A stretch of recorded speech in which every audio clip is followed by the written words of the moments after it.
नमस्कार दोस्तों, स्वागत है आप सभी का जैन की मैथमेटिक्स में। कैसे हैं आप सभी लोग? उम्मीद करते हैं सभी लोग हेल्दी होंगे और अच्छी प्रिपरेशन दोस्तों आपने स्टार्ट कर दी होगी उत्तराखंड एलटी गणित की। मार्च 2024 में दोस्तों आपके एग्ज़ाम को शेड्यूल किया गया है और नवंबर में दोस्तों आपके फॉर्म आएंगे। हमारे द्वारा भी दोस्तों विशेष सीरीज चलाई जा रही है उत्तराखंड एलटी गणित 2024 के नाम से। अभी दोस्तों हमने इसका पहला पार्ट अपलोड किया था, लाइव क्लास दोस्तों ली थी, जिसमें हमने दोस्तों आपको मैट्रिक्स एंड डिटरमिनेंट के first topic type of matrix के बारे में दोस्तों बताया था। आप जरूर दोस्तों उस टॉपिक को देखिएगा, आपको काफ़ी हेल्प मिलेगी। आज हम दोस्तों पढ़ेंगे एलजेब्रा ऑफ मैट्रिक्स के बारे में। दोस्तों ये भाग 2 है। आई होप दोस्तों कि आपको ये वीडियो अच्छी लगेगी तो जरूर अपने दोस्तों के बीच में शेयर करिएगा। तो चलिए दोस्तों आज की वीडियो को शुरू करते हैं। अब हम बात करेंगे अलजेब्रा ऑफ मैट्रिक्स की। अब हम देखेंगे कि भाई जो मैट्रिक्स है, मैट्रिक्स में भी मल्टीप्लिकेशन होता है, मैट्रिक्स में भी एडिशन होता है। जैसे कि भाई ऑर्डिनरी रियल नंबर्स है या नंबर्स है, नंबर्स के बीच में भी जैसे एडिशन होता है, मल्टीप्लिकेशन होता है। ऐसी दोस्तों आपकी अलजेब्रा पढ़ेंगे मैट्रिक्स के बारे में, ठीक है ना। तो सबसे पहले हम बात करेंगे addition of matrix. Addition of matrix का मतलब ये है कि दो मैट्रिक्स के दोस्तों को हमने दोस्तों क्या करना है, ऐड करना है, ठीक है ना। तो लेकिन इसके लिए सबसे इंपॉर्टेंट चीज क्या है, two matrix of the same order.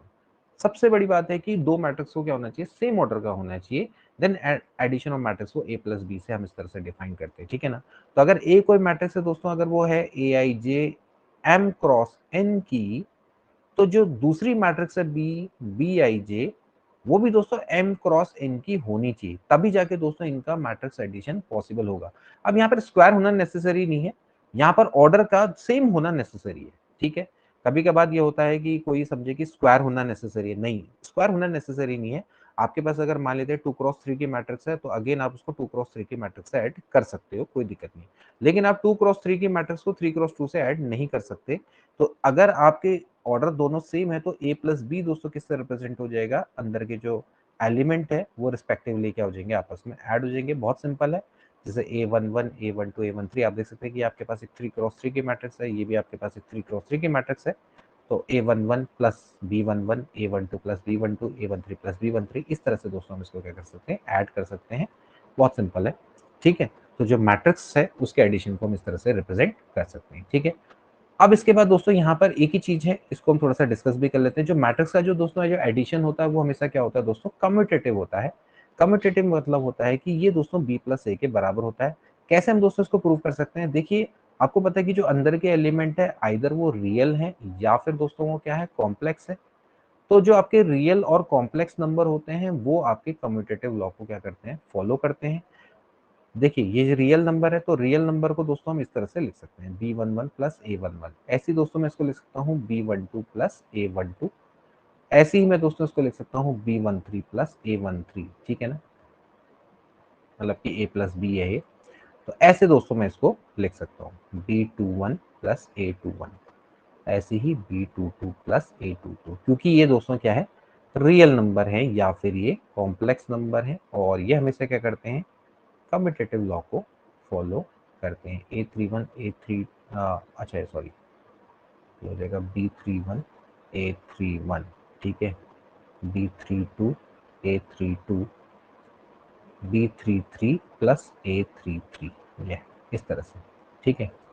तो यहाँ से आप इसको दोस्तों इस तरह से लिख सकते हैं, ये हो जाएगा B11 B12 B13 B21 B22 B23 B31 B32 B33 plus, ऐसे आप यहाँ पर लिख लेंगे A11 A12 A13 A21 A22 A23 A31 A32 A33। अब इस तरह से आप इसको लिख सकते हैं। So that is equal to B plus A. यानी कि दोस्तों जो मैट्रिक्स एडिशन होता है वो हमेशा क्या होता है, कम्यूटेटिव लॉ को फॉलो करता है, ठीक है।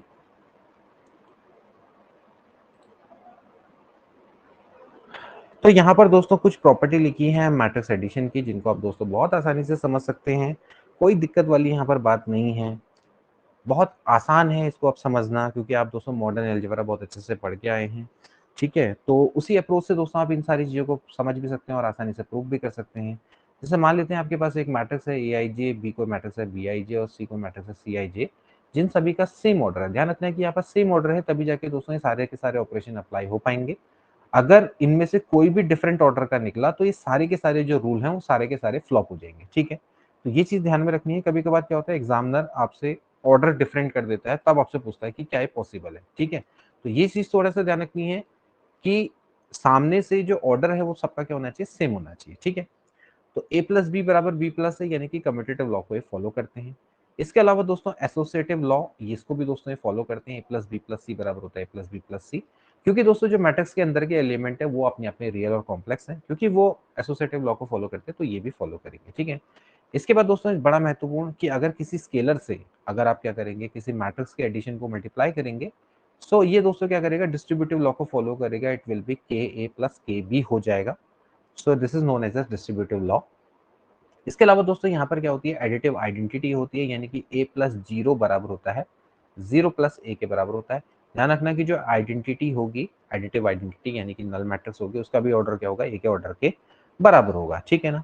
इसके अलावा दोस्तों हम बात करेंगे एडिटिव इनवर्स की। एडिटिव इनवर्स का मतलब ये है कि ए को किसके संग ऐड करेंगे, जीरो आ जाए। अब भैया इतनी मॉडर्न अलजेब्रा पढ़ ली है, तो ए बराबर क्या हो जाएगा, माइनस ऑफ बी के बराबर हो जाएगा। तो आप देख सकते हैं कि ये जो आपका बी है, माइनस बी क्या होता है, एडिटिव इनवर्स होता है, ठीक है ना। इसके बाद दोस्तों बात करेंगे लेफ्ट कैंसिलेशन लॉ की। तो आप देख सकते हैं ए प्लस बी बराबर ए प्लस सी है, तो ये लेफ्ट से कैंसिल हो जाएगा। अब ऐसे कैंसिल तो नहीं होगा, अब ऐसे कैंसिल नहीं कर सकते क्योंकि नंबर नहीं है, लेकिन आप इसको इस तरह से समझ सकते हैं कि ए प्लस बी बराबर ए प्लस सी है, तो अब इसका जो वैल्यू आएगी दोस्तों क्या आएगी, बी बराबर सी के आ जाएगी, ठीक है। तो लेफ्ट कैंसिलेशन लॉ दोस्तों इसमें क्या होता है, होल्ड करता है, ठीक है। ऐसे ही बी प्लस ए बराबर अगर सी प्लस ए है, तो ये राइट से दोस्तों क्या हो जाएगा, कैंसिल हो जाएगा। ये राइट से दोस्तों कैंसिल हो जाएगा, तो इसको हम बोलेंगे राइट कैंसिलेशन लॉ, ठीक है। इसके अलावा अगर आपके पास दोस्तों इस तरह की इक्वेशन है ए प्लस एक्स बराबर जीरो, तो it have a unique solution and solution will be equals to minus ए।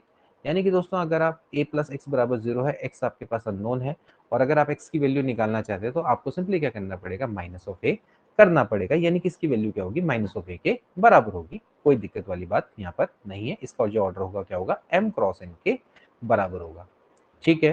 तो ये तो कोई दिक्कत ही नहीं है इसमें, ठीक है। अब इसके बाद बारी आती है दोस्तों सब्ट्रैक्शन ऑफ मैट्रिक्स की।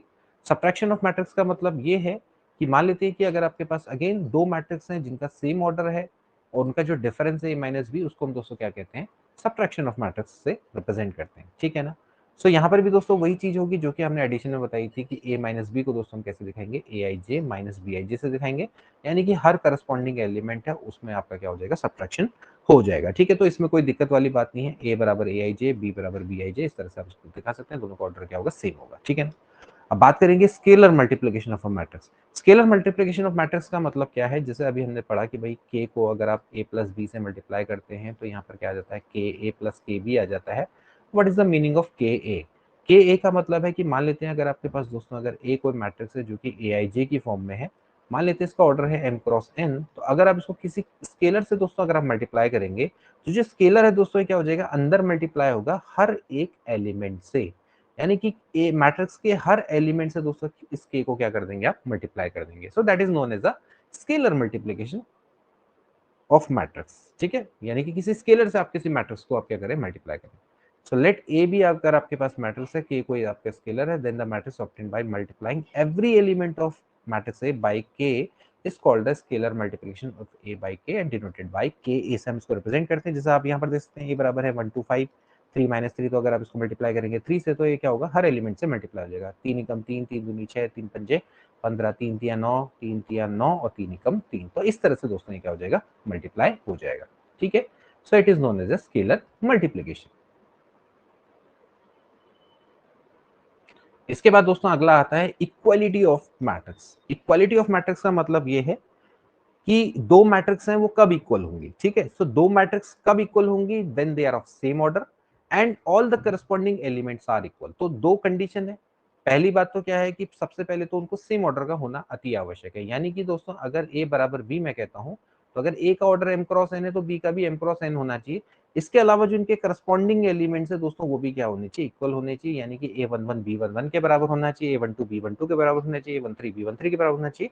इसको हम दोस्तों क्या बोलते हैं, इक्वलिटी ऑफ मैट्रिक्स बोलते हैं, यानी कि दोनों मैट्रिक्स आपके क्या है, इक्वल है। तो इस तरह से दोस्तों आप इसको देख सकते हैं। अब इसमें जैसे क्वेश्चन कभी कभार क्या आता है, जैसे 1 2 4 5 दिया हुआ है और मान लेते हैं यहाँ पर आपको वैल्यू दे रखी है भाई x 2 4, यहाँ पर आपको दे रखी x या y दे दी, ठीक है। तो भाई आपको बोला कि x और y की वैल्यू निकालो, तो x की वैल्यू क्या है, 1 है और y की वैल्यू क्या है 5 है। तो ऐसे बच्चों वाले क्वेश्चन आते हैं इसमें जनरली, कभी कभार ये भी टपक पड़ते हैं, अच्छी किस्मत होगी तो इस तरह के क्वेश्चन आप बहुत आसानी से कर सकते हैं।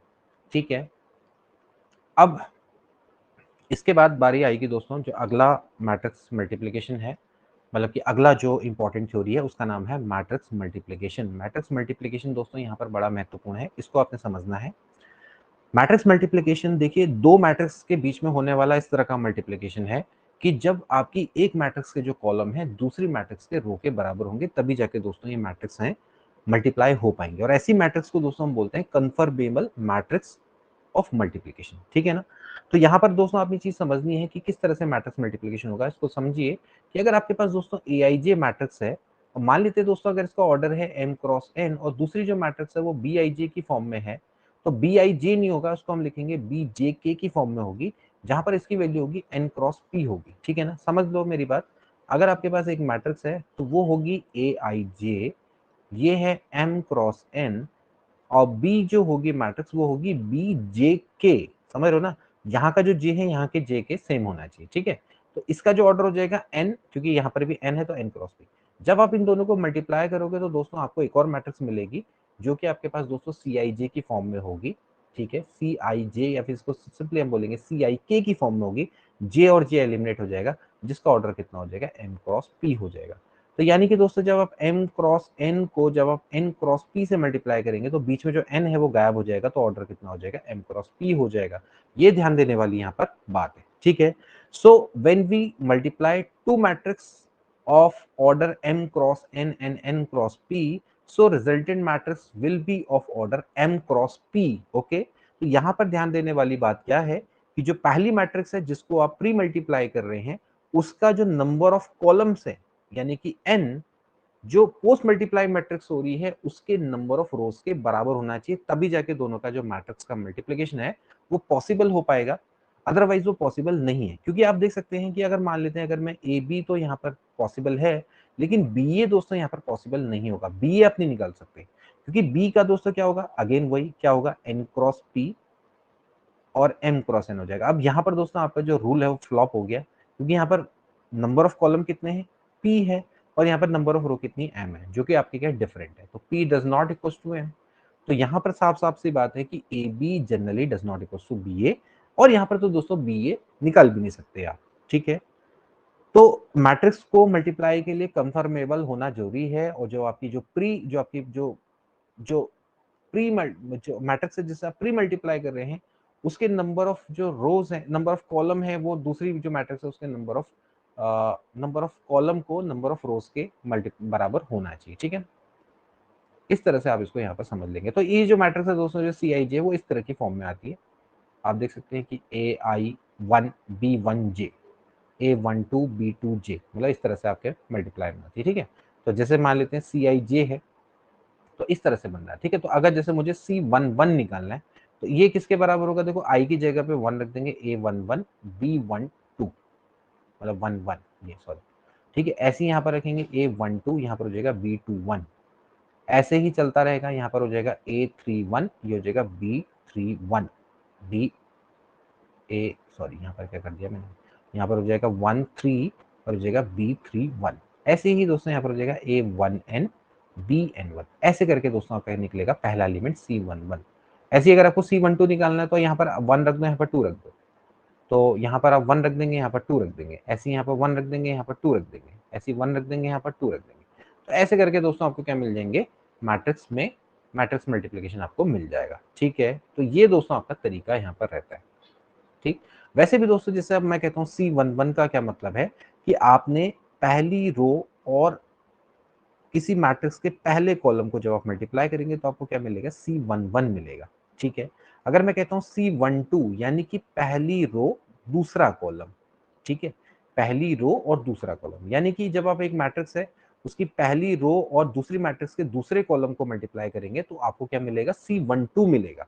सीधा सीधा सा लॉजिक है। ठीक है, इसमें आपको मैं थ्योरी पे ज्यादा थोड़ा फोकस करवाऊंगा, क्योंकि न्यूमेरिकल्स तो ऐसा है कि वो तो थोड़ा कम ही आते हैं, लेकिन ज्यादातर आपसे से थोड़ा थ्योरेटिकल जो पार्ट है वो ज्यादा दोस्तों आपसे पूछा जा सकता है, तो आपने इसको सब चीज को समझना है। ठीक है, यहाँ पर okay. So if the number of column is same as the number of rows in B, then product AB is defined and such matrix are called conformable of multiplication, otherwise non conformable of multiplication, यानी कि उनका फिर multiply नहीं हो पाएगा। ये चीज आपने यहाँ पर समझनी है दोस्तों, ठीक है। तो अब यहां पर देखेंगे कि प्रॉपर्टीज ऑफ मैट्रिक्स मल्टीप्लिकेशन, किसी भी मैट्रिक्स की प्रॉपर्टीज क्या है। जैसे अभी हमने एडिशन की पढ़ी थी, सबसे पहली बात है कि अगर आपके पास ए बी सी तीन मैट्रिक्स हैं, देखो इनका ऑर्डर ध्यान से देखो, ए का ऑर्डर है एम क्रॉस एन, बी का ऑर्डर है एन क्रॉस पी और सी का ऑर्डर है पी क्रॉस क्यू। यानी सिंपल सी बात है, ए का बी से मल्टीप्लाई हो सकता है, बी का सी से मल्टीप्लाई हो सकता है, ठीक है। तो कहने का मतलब है कि ए बी इंटू सी बराबर हो जाएगा ए इंटू बी सी। जब ये ऑर्डर पॉसिबल होगा तभी जाके ये पॉसिबल होगा, यानी कि एसोसिएटिव लॉ को ही क्या करेंगे, फॉलो करेंगे विद रिस्पेक्ट टू मल्टीप्लिकेशन। लेकिन उसके लिए पहले इन तीनों को क्या होना चाहिए, कंफर्मेबल होना चाहिए ऑफ मल्टीप्लिकेशन। जब आप दोस्तों m क्रॉस n को n क्रॉस p से मल्टीप्लाई करेंगे तो m क्रॉस p आएगा, और p क्रॉस q से जब इसको मल्टीप्लाई करेंगे तो बीच का p गायब हो जाएगा, तो फाइनल जो आपके पास मैट्रिक्स आएगी वो m क्रॉस q की आएगी। ध्यान देने वाली बात, तो डायरेक्टली आप इसको इस तरह से भी लिख सकते हैं, m क्रॉस q की मैट्रिक्स, ठीक है। इसी तरह से डिस्ट्रीब्यूटिव लॉ, अब देखो जैसे कि multiplication of matrix with distributive law. अब देखो यहाँ पर एक चीज ध्यान देने वाली बात है कि यहाँ पर जैसे मैट्रिक्स है, ये मैट्रिक्स का मल्टीप्लाई हो रहा है बी से और सी से, ठीक है। लेकिन बी और सी क्या हो रहे हैं, आपस में ऐड हो रहे हैं। तो अगर बी और सी का ऑर्डर ये होगा तो ये आपस में ऐड नहीं हो पाएंगे, हो पाएंगे नहीं हो पाएंगे। क्यों नहीं हो पाएंगे, क्योंकि भैया इन दोनों का ऑर्डर क्या होना चाहिए, सेम होना चाहिए। एडिशन के लिए क्या होना चाहिए, दोनों का ऑर्डर सेम होना चाहिए, तभी जाके दोस्तों ऐड हो पाएंगे। तो यहाँ पर दोस्तों जो ए का ऑर्डर है, मान लेते हैं क्या होगा, एम क्रॉस एन होगा।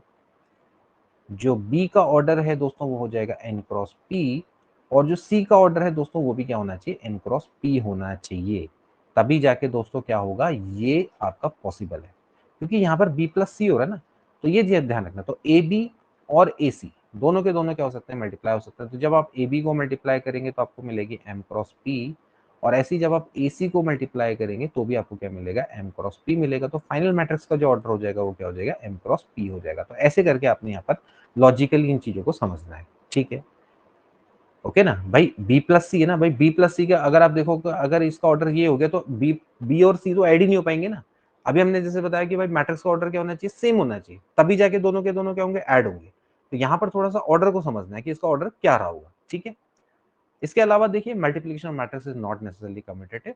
अगर मैट्रिक्स ए बी है, मे और may not B equals to B A, यानी कि A B does not equals to B A होता है इन जनरल, ठीक है। Generally they are not equal with respect to multiplication, ठीक है। Even they are not conformable, conformable भी नहीं होते, ठीक है। तो यार दोस्तों आज के लिए फिलहाल इतना ही कर